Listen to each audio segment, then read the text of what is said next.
Hello and welcome to Separated by Water, the podcast for fans on this side of the pond of teams on the other side of the pond. My name is Colin Campbell. I'm a Tottenham Hotspur season ticket holder for my sins. My friend and co-host and lifelong Forest fan is Paul Galt. Paul, how are you? Okay, as I said to you in the chat beforehand, if I make it through this episode without swearing, between Chelsea, VAR, and other dodgy decisions, we'll see how we get on anyway. Anyway, it's my great pleasure to introduce a lifelong friend of both ours, Les McCauley. Les, welcome to the podcast. If you talk as well in the podcast as you can hit a golf ball, you're going to do fine. How are you, my friend? Very good, Paul. Very good. I'm very good, guys. Thanks very much for having me on. I'll do my best to contribute to your channel as best I can. As regards to golf, so could be better weather and all the rest. Don't believe him. Don't believe him. He's a good player. No way. Okay, well, look. Last week we examined the surge that Man United had made towards Champions League placings, and in doing so, we asked our guest Cal and those United fans tuning in if Michael Carrick was the man for the future, or if he was simply flattering to deceive. I think the answer, contrary to Roy Keane's better judgment, was a resounding yes. So now, as Liverpool falter, that is, they're not going to win the league in anything, we'll analyse why this is the case, and if there's any way back, and for that to happen, what must happen, and will Slot be slotted out?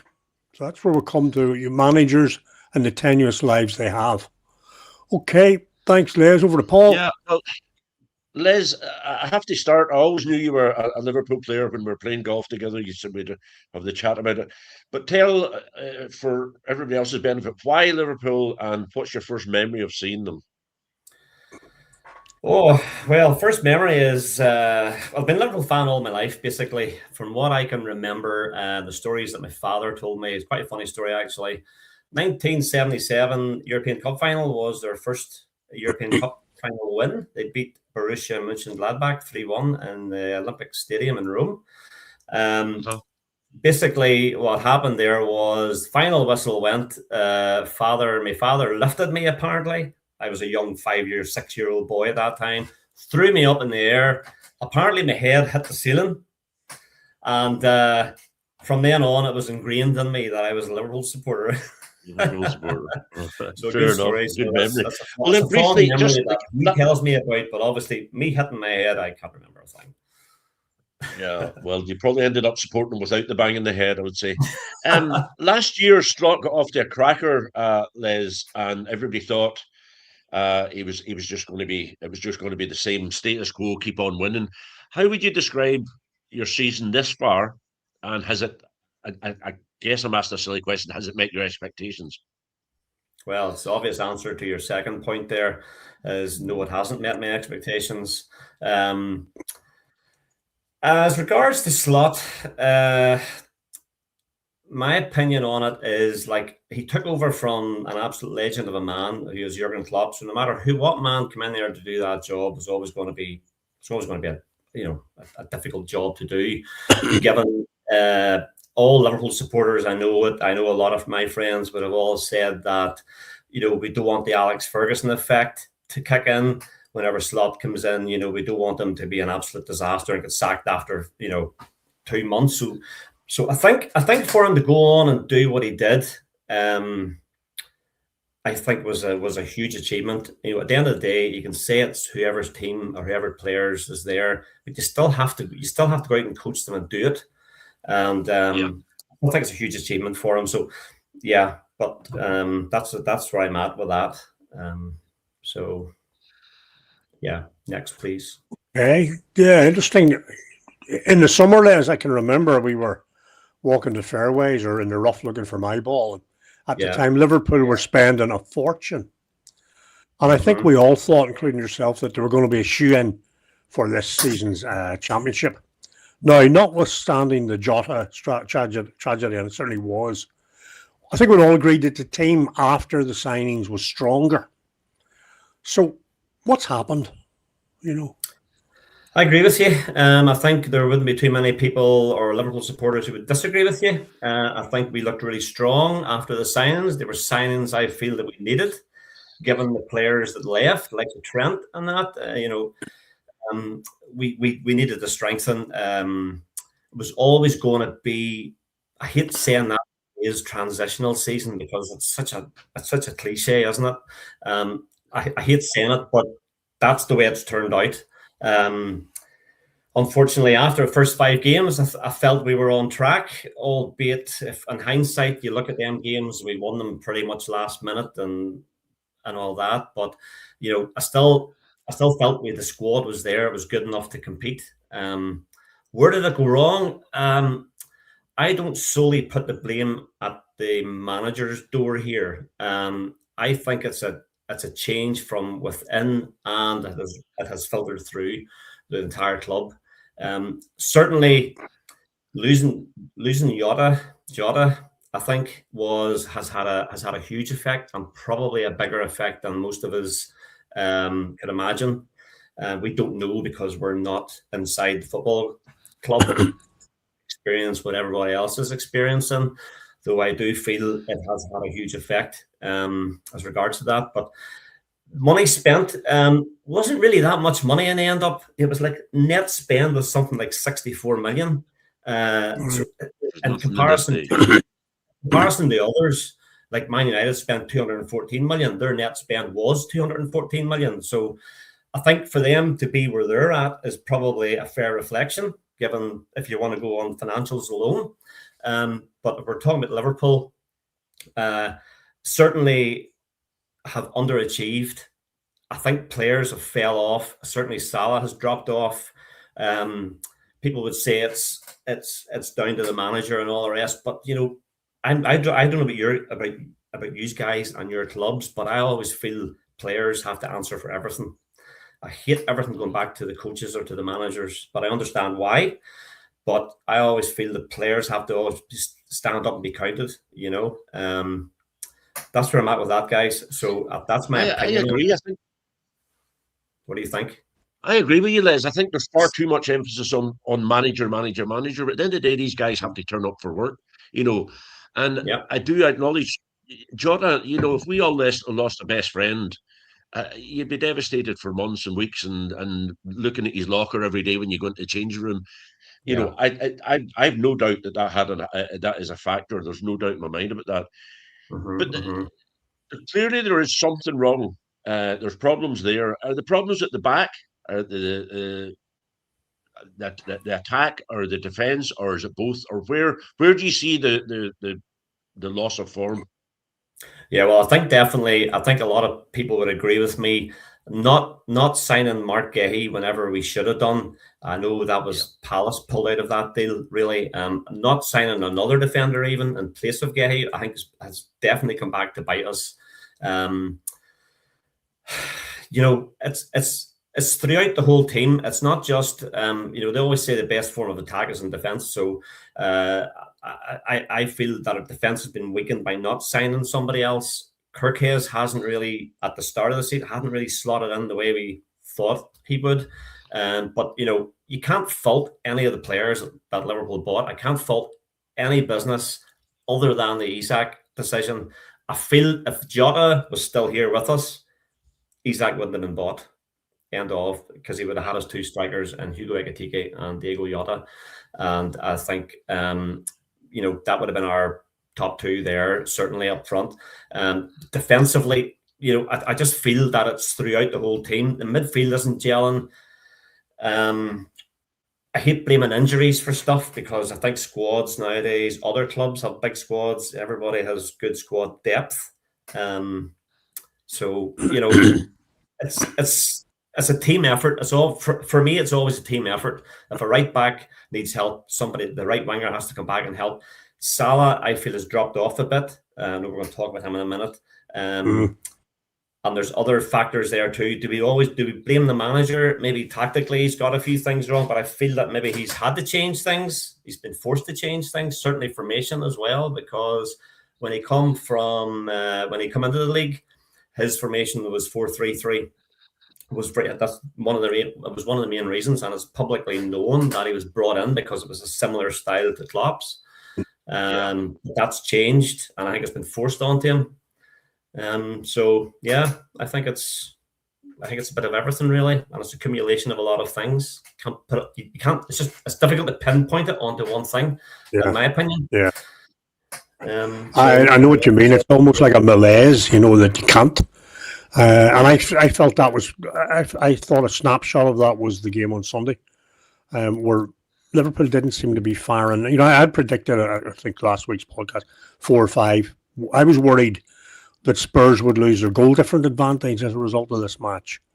I was watching it. I was nervous. I was watching it with a couple of Liverpool fans in the pub, first half anyway. And, even when Liverpool got their goal, it was like they didn't kick on so much, Spurs were doing okay, and this was a makeshift Spurs team. So I take your point. I think it's an overall malaise from front, back, and middle, Well, look, taking us on specifically then, Les, you did sort of foresee this. One of your talisman over recent years, and certainly a guy who's never out of the public interest in terms of football. Salah, how would you categorize him right now? Is he a problem or a solution? And what are you going to do? Personally, I don't think he's either. He's been like, you can't just lambast a guy who has been probably Liverpool's best ever player. Like the numbers are there. It's what he's done previously for the club, the trophies he's won, how he's contributed to the team and the goals he scored, and even his defensive work under Jürgen Klopp. He's been just a phenomenal talent, phenomenal player. We certainly have got the best out of him. That's for sure. Is he a problem? This season he has been a problem, I feel. But I'm not so sure anymore if there's a solution for him. I think he's at that age now. I think his form has definitely dropped off. Like I said earlier, there's been some players' form has dropped off, and his is certainly one of them. Could have something to do. Yeah. I feel certainly it's something to do with formation change, because he played. If I remember right, when he was playing with Chelsea, he was a young Salah then playing with Chelsea. They played a very similar formation to how we play now, and he did not click. He did not fit into that as well back then. So I just feel that's where he's going. I still love the guy. I think he can still contribute. There's still season left. There's still cup games. There's a big game on tonight, as we know. He can still do something. He certainly has dropped off form. I'm disappointed to see it as a supporter, from a supporter's perspective. I would love to see him, like, for the last 8 games plus whatever cup games, to really kick on. But I don't know. I don't know. Jury's out there, like I think, guys. Well, he's right. There's no fault in the player. The player's been magnificent for the club. How any Liverpool supporter can come on and give the opinion that, we'll have to get rid of him, and all, come out with all these rash comments. I understand why they're saying it, but you can't forget what the guy has done. And maybe his time is coming to an end. Maybe. I feel he'll be gone in the summer, but we never know. We'll wait and see. You're right, and on this podcast, we don't like rash comments. We like a bit more thought, and that was very interesting. What I could say to back up what you're saying, Les, is that in the 25-26 season, admittedly it's not over yet, but Salah's contributions in terms of goals, contributions to goals, shots, and even dribbles, they're all down. They're all down noticeably, as nearly as much as 50%. Now, I'm not a great man for stats usually, but I try to put a wee bit of meat in the bone sometimes, because we sense something's not right, and then you see maybe that's what it is. Now, there's a phenomenon whereby sometimes a manager will shape a team around a player if that player's good enough, and sometimes the player's got to fit into the shape of the team. And I think Salah's maybe the former rather than the latter, and he has a style that suits him and a style that doesn't. And maybe to get the best out of him for the rest of the season, he'll use him more sparingly. Maybe come on and get a goal, or do a wee bit of magic. But it's interesting because, I accept. I think it's good to acknowledge, leaving team partisanship out of it. Some of the great icons there have been in the game, some of the people that we're all fortunate to have watched, no matter what colours they're in. And Salah was certainly one of them, because when my brother's a Chelsea fan, I remember him, Colin, and thinking, that guy's going to be good. And then he seemed to disappear. I thought that's his career over. He's gone into somewhere. But fair play to him. Yeah, You know, Yeah, no, he's, magnificent. Les, whenever Liverpool were coming to Forest, and we played them since Slot arrived. The last game we played where you beat us, that's the only game that you've managed to beat us since Slot arrived. I had another question lined up for you that we'd already sort of answered. So I'll ask you the question: do you think that Slot is a Liverpool manager? Is he good enough as like? I always thought Xabi Alonso was going to come in to manage it. I always thought that was just a done deal that was going to happen. Do you think Slot is good enough to be the Liverpool manager? Right, well, I'll answer that. But first of all, let me put a wee bit of context into how I'm going to answer that. So, personally, first of all, I think Liverpool supporters in general love to have a manager or a head coach that they love to connect with, and that the feeling's mutual. I think it's important that the passion is shown on the sidelines as well as it's shown on the pitch. I think in Slot you don't really get that, but under Jürgen, obviously, we did get that, and we were spoilt very much so with that. And I listened to a couple other podcasts the other night, and a lot of Liverpool supporters were saying that they're missing that, that they need it. For me, I don't need it. For me, it's results in the pitch, it's trophies, it's everything else. Now, because there's no point. The point I'm making then, to answer your question, I still think Slot will get another season. And the reason behind that is because he's won the league. And I think we are in that area where we are transitioning. We've had to change players. We've had the loss of Jota. I think all of that combined, and he's went through a real big storm and losing 9 games in the trot there. Let's face it, if he was going to get sacked, probably that was the time it was going to happen, pre-December. Yeah. So to go further, you have to be really careful what you wish for. Like Xabi Alonso, like as much as I love the guy and all his achievements that he's done at Leverkusen, and I still think he would be a good coach for us at Liverpool.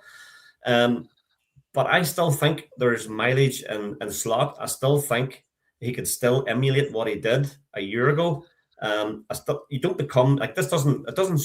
You don't become a real bad manager over one season. I think if I remember right, that Pep Guardiola, Man City, after they won the quadruple, I think the following season they really dropped off. It wasn't really, if you're going to go out a season and win so many trophies and then expect to do it again or something similar the next season, it's really difficult to do that. So I think this is our season just to accept how things are. Not to panic, because I know from experience, from previous managers, from previous coaches, Liverpool don't like sacking coaches. They don't like doing it. Certainly pre-season. I think the last the last manager they sacked was Roy Hodgson. That was mid-season. So that's some time ago. Our boy, So for me, I think Slot is going to get another season. I could be proven to be wrong. I'm going to push you in that one, Les. If you don't get a position in Europe, next year, do you think they'll still keep him? Well, it's going down the road of what's a failure this season and what's success, given where the club and the team are at now. Personally, I feel we will get European. I think we will get Champions League place. I still think we're good enough to do it. It's going to be really tough. The game away to United is going to be huge. To answer your question, if we don't get it, is he going to go? Don't know. Would I want to see him go? Probably not.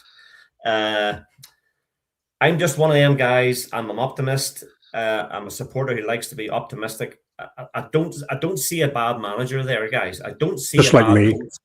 Yeah, I just don't see it. I understand how other fans feel, but for me personally, I might be controversial, but I don't tend to panic or make rash decisions. I tend to think things through. I watch the reaction of some players sometimes, and I don't see them not trying. It's not like there's no effort there. To answer your question, Paul, I want to see him stay personally. in my opinion. Well, But will he stay if we don't get Champions League? I well, feel the club may sag him, but I hope not. Well, there are a couple of things maybe I think worth if he reflecting don't on. get Europe, he'll be sacked. That's what I think. Well, Yeah, in the big picture or the longer picture, there's a couple of things. For example, he won the league last year and they're fifth at the minute. Okay. Mm-hmm. Say, for example, you'd finished fifth last year or in the running to win the league this year. Mm-hmm. Last year wouldn't have mattered and he'd have been seen as a genius this year. You know what I mean? Yeah, his timing's not wonderful. Yeah. I mean, I remember whenever Man City had just got the big money and all that. And his name just escapes me at the minute. The guy was the Swedish guy who managed England as well. Unfortunately, he passed away a while ago. He took over at City. He had a great August to December. And then from January to May, they fell away. So he looked like a fool rather than a genius. If it had been the other way around, he would have been seen as building. So I think for me, I would be saying to Slot, right, you brought all these players in, get it to work. You've had your season. Let's all work, but without pointing the finger at him, because I think the fans and everyone needs to be less judgmental of him too. Take a bit of pressure off him and let him go. I mean, since 2020, there's it's quite telling by Liverpool's own very, very high standards, probably the highest in the Premiership of this period. In these years, Liverpool finished first, third, second, fifth, third, first. You're currently fifth. Yeah. So we got a flapsy-hapsy in there, Now, you would expect them to finish third, second, or this season coming. But it's not quite we're first or second every year that everyone seems to think it is. Yeah. And their points had flopped about as well. The first year, 99, 69, 92, 67, 82, 84. Now, they're currently on 49 at the minute. Yeah. So there's definitely work to be done there. They're currently 21 short of Arsenal, which, the goal difference even, the goal difference is +9. Yeah. Arsenal's is 39, City's is 32, and even Man United are 13, +13. So I think there's things for him and against him. Personally, I would agree with you for what it's worth. I think that he has enough about him. It's not a charisma, Klopp was a one-off. He's not, Slot isn't hateful, or if I may use the term away, maybe Arteta can come across, or some of these other guys in the past. Yeah. And I think they're there to manage a club and get results. They're not there to be nice people. You know what I mean? No, that's right. One of the things, Colin, that I do enjoy about Slot is his calmness under pressure. Yeah. I think it comes across as like in times of panic, in times of where even he, I'm sure, is frustrated. And I'm sure there's been nasty words said after games in the changing rooms or whatever way he puts things across. But to come out in the media, I think he's handled it all incredibly well. I think if you were a different type of manager, you would have, like lots of guys, would have crumbled, I think, certainly after losing 9 games in the trot, where fan bases everywhere, all over the world were wanting them out. They were wanting them sacked. And he probably deserved it at that time. I thought he was going to get sacked at that time. But it didn't happen. It didn't materialize. And, that's all credit to the club to stick with the manager and stick with the plan that they obviously have in place there. Which is refreshing because, as we've seen from the likes of Nottingham Forest, going through all these managers and nothing's really there's no stability at that club. No offense, Paul, but there's just no stability there. And ultimately, if we get relegated, that's why we're going to get relegated, is because he couldn't sort out his differences with Nuno, and then we went through a cycle of few managers. But Spurs are heading the same way as well, They are. And to close this wee bit about Liverpool, a bit of my own opinion, Les. I've always been defensively minded. That was my area, and I always look that way. I think that Slot's been unfortunate in a couple of things. One has been, or 3, probably I would point out, there may be more, 3. One was Arnold Alexander Argon. I think that was nothing to do about that. But I think some players and fullbacks, and I make a special plea for them, I think are often undervalued and underrated in what they bring to the team. And I think he's irreplaceable, frankly. I think the other one is the sad demise. It's maybe a bit melodramatic, but of Van Dijk. whom I have praised as a genius previously. I mentioned the piece of genius he exhibited against Spurs, with whenever Spurs were breaking through to win the match, and he kept Sissoko. He never. Son was trying to get away to get the ball from Sissoko. Son was trying to get the ball to him. Mm-hmm. Van Dijk knew this, so he never committed himself. He kept between the two of them, and Sissoko couldn't get the ball to Son, and he hit Rowe's head. And we all know, fucking hell, right, you know. And possibly the injury to Conor Bradley, who was coming through quite well and showing a wee bit of, you know. And I think he's been lucky there. But, you know, as you say, we can't blame injuries. You do your best. But I think our conclusion, is maybe the Slot staying. Liverpool are going to have a good season anyway. How do you feel about that? Do you live with that, Les? Yeah, I could live with that for this season, definitely. Given the way everything's went, how things have progressed, you know, certainly after the first 5 games, me as well as hundreds of thousands of other Liverpool supporters thought, this is class, this is brilliant.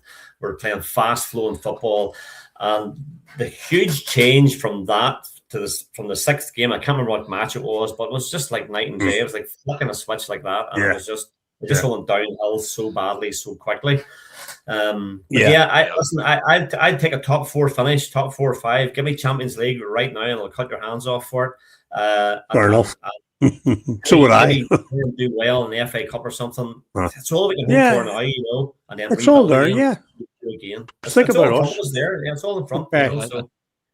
Well, look, Les, you're still on to the cosh. You're still on to the cosh. We're going to move on to a little feature we call Fast Five, which has been very popular. And where Paul and I get the chance to ask you. You must give us either a yes or a no. Simple as that. And Paul will then ask you to choose. He will choose one in which he'll ask you to elaborate. So we're going to do it's called Fast Five. Okay, we'll get straight into it then. We'll go for Fast Five now.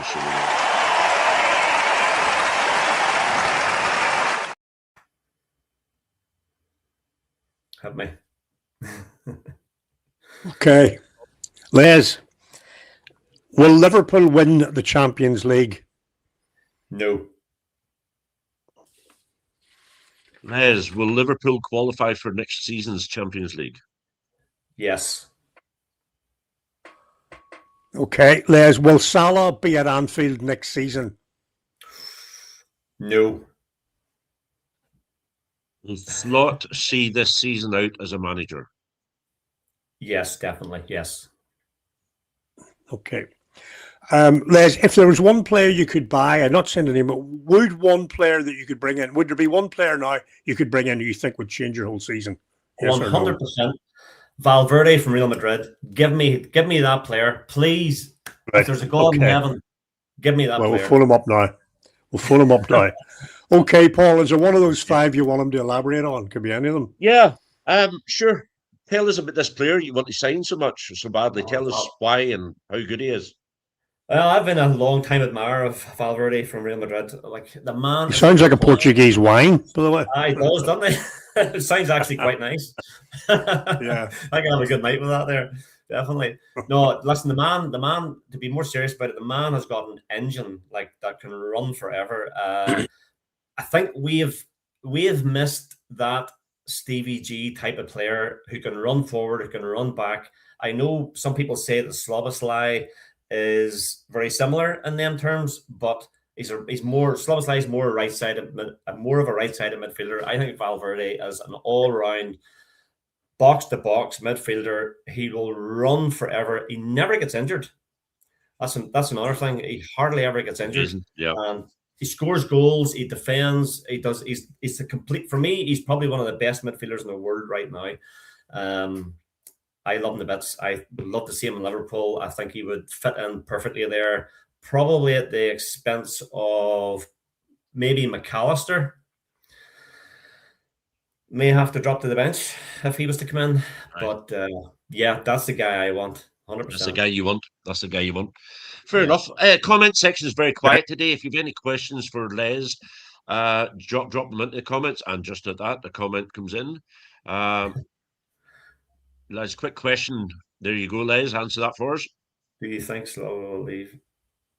Oh no, definitely not. Sure, he just signed a new contract, I believe. Did he not? I think he signed a new contract. Maybe not. Maybe Don't know. I'm wrong here, but no, it was Gravenberch. He signed a new contract. No, I don't think. I think Szoboszlai is our future captain. To be honest, he is the future of our team. If we're going to build a team, good question. Yeah, I was just about to say there, we're going to talk about the Chelsea situation. We're going to talk about the Nottingham Forest and Spurs game coming up briefly, and about who's going to get relegated, and the situation is growing ever more dismal every day, as we just seem to all just be getting a point every week. Les, I cannot believe that he's let these guys get a point at the weekend. Like, we beat them 3-0 at home. What do you mean? They held on. Liverpool held on for a point. Yeah. I made a wee quick phone call to Slot there, because Colin's my mate, like, so I had to make sure that I had to give him something, like, so. Yeah. Anyway, if you've any questions for Les or points of view on anything else, drop it into the chat there. Anyway, right, Colin, we'll chat about this Chelsea situation. Like, I know you think that I get wound up emotional about these things, but is it not just transparent now? Is it not just undeniably truthful that this league is, if your team doesn't suit the brand, you get treated a certain way. Chelsea suits the brand, so they treat them a certain way. Forest, Everton, no, we'll treat them a different way. And I know the excuse they're going to come up with is that they came and they announced, they made it themselves aware that the rules have been broken under the new ownership. Doesn't matter. The rules were broken. They've gained an advantage from it. Why are they not treated the same as everybody else? I don't know if you guys have an opinion on it. I don't know if you agree with me on it, but it is just getting tiresome now. Well, what I did do was I had a quick word with Derek, our Chelsea correspondent, and he gave me a few words. I'll sort of synopsize from them for everyone's safety. He just said because these new owners self-reported, that's probably helped. Whether that's fair is another matter. But he then tells me his deep feelings for the sporting directors who are signing 16-year-old boys and dunderheads like the Latin Gittins. That's terrible. What he's saying is we still have to be punished by the FA. Okay, there's still a punishment by the FA to come, but they can't deduct points, so there'll probably be another monetary fine. So, and then the city thing's hanging in the background. No, I mean, Derek's saying what he's saying, and he realizes that that's not unsatisfactory, and it's not going to tell you what you obviously want to hear, what you need to hear. And I know it's a very sore point for you. I can see where you're coming from, Paul. And I think the elephant in the room is Manchester City, because it's been around for a long, long time. And what I've said to you before, and I said it earlier on, said again, as brief as I can, in some shape or form, this will resemble what will happen. If City win the league by 6 points, they'll be deducted 5. If they win the league by 2 points, they'll be deducted 1. They can pay all the money in the world. So, why are we waiting? What are we hoping to achieve with all of this? I really don't know. But I think it's a blot. It's a boil on the body of football for everyone, because one of the things, there are bigger teams and there are smaller teams, and through history, the smaller teams have fed the bigger teams. Occasionally one bursts through and so on. But there was always a sense of fairness and the chance or the hope that your team on a good day could beat somebody else, and that it was all as fair as it could possibly be. And that people had to apply the same financial and fiscal rules largely. When that's not the case, you wonder why you bother turning up. You wonder why you get worked up. And you wonder a whole lot of other things. And the game is awash with money. It's phenomenal. And a lot of that's going in from the fans, who are working class people, largely, or certainly earning livings, spend a lot of money to follow this thing and to prop it up. What I've been like about Tottenham's board. I'm the same with FIFA and so on.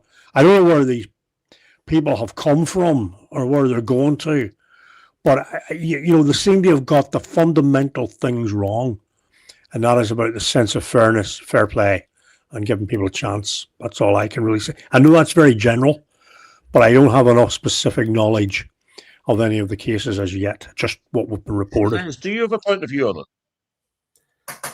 Me? Yeah. Yeah, I have a huge point of view on it. I just think, Chelsea, what happened to Chelsea there recently is just it's a slap on the tip of your fingers. Like, what does Derek mean by self-reporting? Like, that's like saying, I'm guilty, sorry, sir.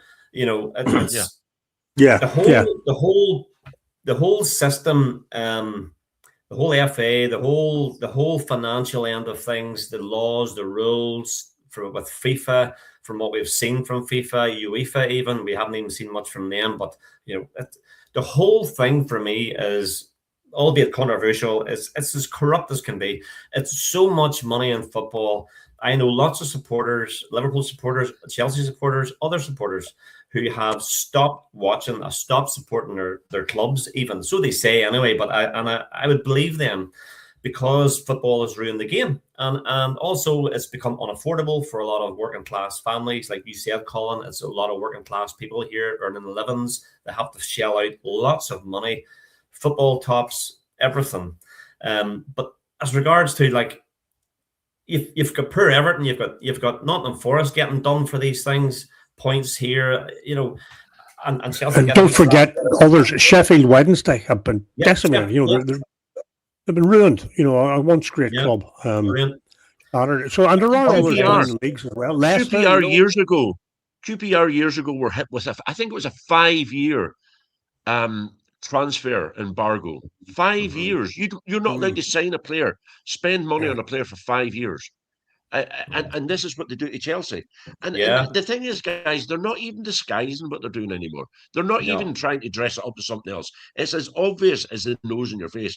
And as you said, Les, and I have to take Derek to task on it. That's like saying, I'm going to go out and commit a crime, and then I'll get the benefit of the crime, and then I'll go to the police and say, I done this. And then to be fair, that's okay. You came and told us. To be fair, now, Derek is reporting a point. He's not saying necessarily. What he's saying is that the new owners come in, looked at the books. The new owners then go and say, listen, the old owners did this. We're coming clean. Let us start afresh, and so on. And there is some kind of legal leniency in that one. But, I think that we don't look at the old. We look at Chelsea and we say, well, what's going on? And we feel, I think there's a sense that there's an elite who get away with these things and others who don't. And as if the gap's not big enough, look at Leicester now, for God's sake. They could go down again. And this team won the league 10 years ago, Yeah. That's my sense of my frustration, with how money has perverted the whole thing, Yeah, no, I agree. And I think we're all frustrated, even all three of us here, when we're talking. You can hear it in our voices. And we're just representing two people here. We're not the rest of the football community. I just think the whole thing has been dealt with shockingly. I would love to know who sits on these so-called independent panels, committees that make decisions, if they're businessmen, if they're ex-footballers or referees, or we don't really get to see who these people are either. There's not an awful lot of transparency. You're just given the outcomes from, whatever breaches are made. It's just, Paul, you're absolutely right. It's the unfairness of the whole thing.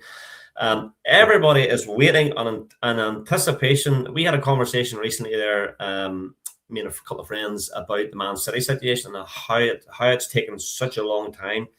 And the last excuse was, it's 110, 105, 115 charges, whatever it is, and each one of them has to go through a rigorous examination of everything. Like, how long ago was that even? Is that 3 years ago? I think it's 2 years ago now that the whole thing. Longer. I think it's actually longer. But I think maybe they're hoping that we'll all just forget or all die. I think so too. Mm-hmm. Just go away. I don't know. What. Well, go ahead, Paul.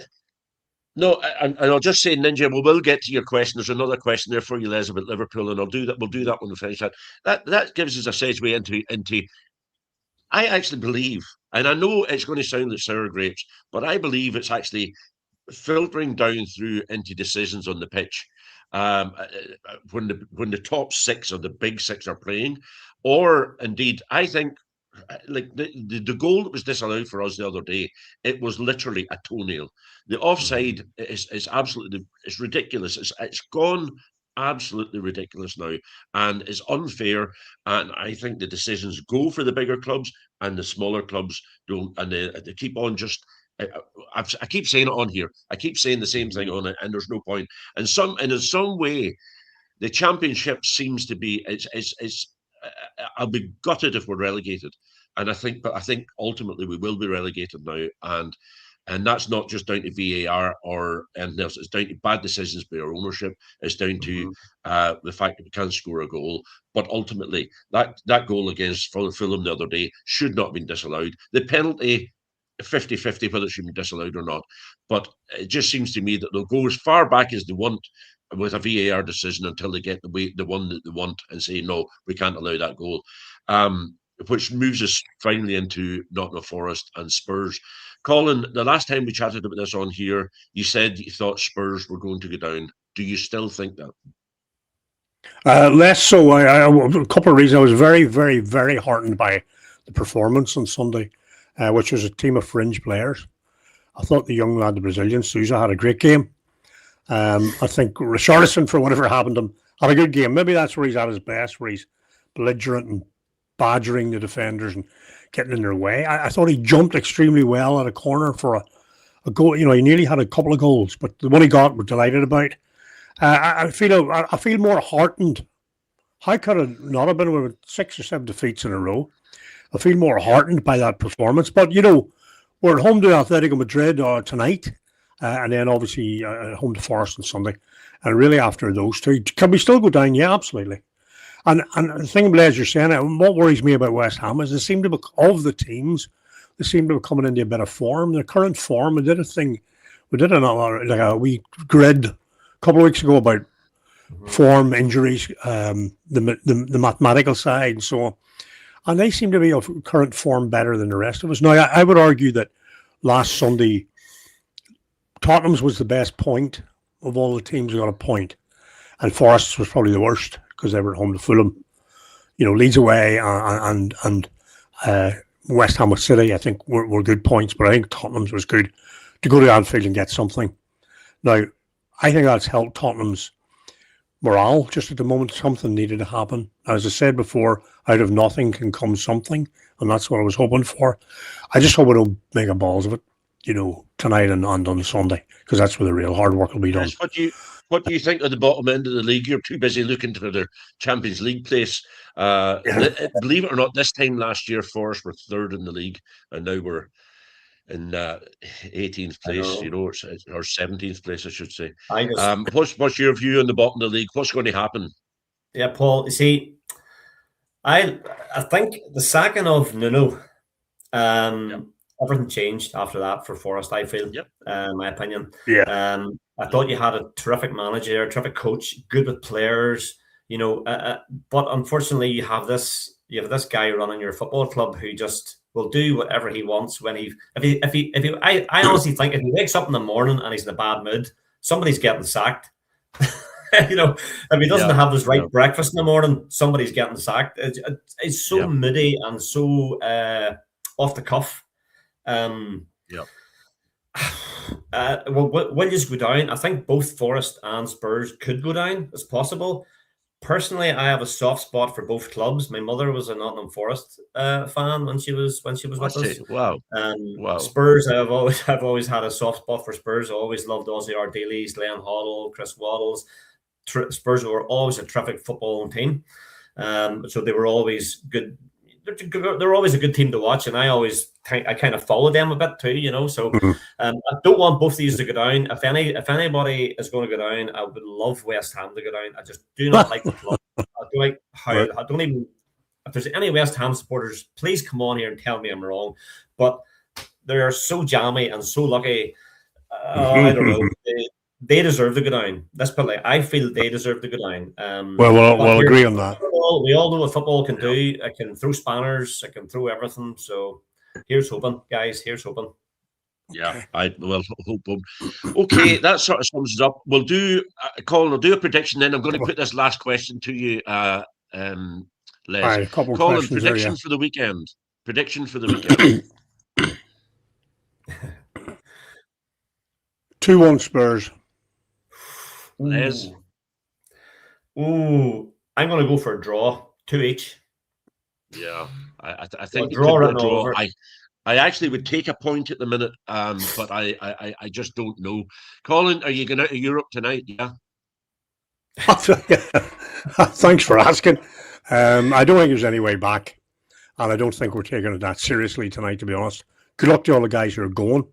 So but on, no, on that, Colin, I just want to ask you, because I'm sitting thinking about this morning. Do we put out a mediocre mixture tomorrow night to protect ourselves for Sunday against Spurs? No. Or do we put out your best team? Put out your best team with no shin team. guards on. With no shin guards on. Yeah.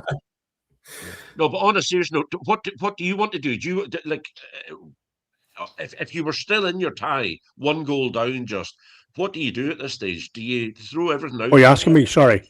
I would. If we had a reasonable chance, I would want our strong team out to go. I believe, I'm a great believer in that. And this is a team who's been ruined by injury, so I would still believe that. And what I would like to maybe think is we'll try the team who played on Sunday, try and get them a bit of momentum. Playing together, a wee bit more confidence, and be set up for the Sunday. And hopefully, please God, there are no more injuries. We've had more than 10 seasons worth of injuries, for heaven's sake. So that's what I would like. That's what I would do. Yeah.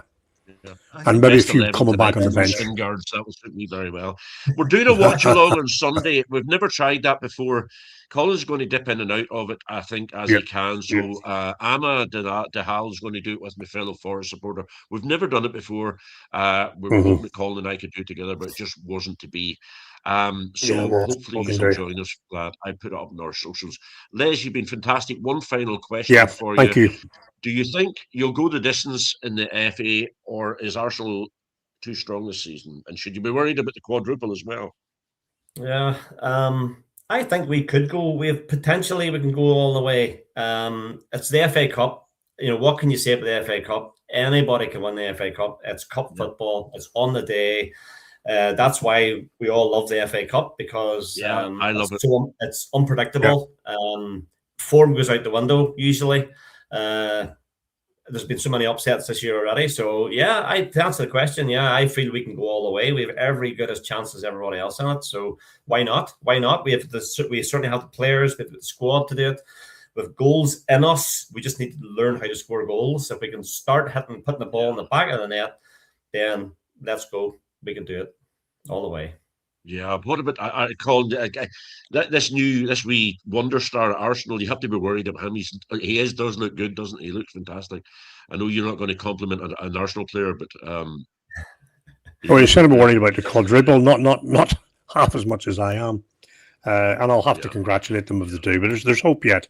If they do, I'll be seeking North Korean citizenship, I think, I know, but certainly, and my phone will go in the bin or in deep water. But anyway, look, let's not contemplate that yet. While there is always hope.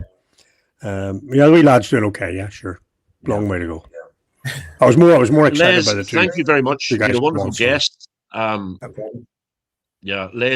you've been a wonderful guest. Anything you want to add before we finish up, mate?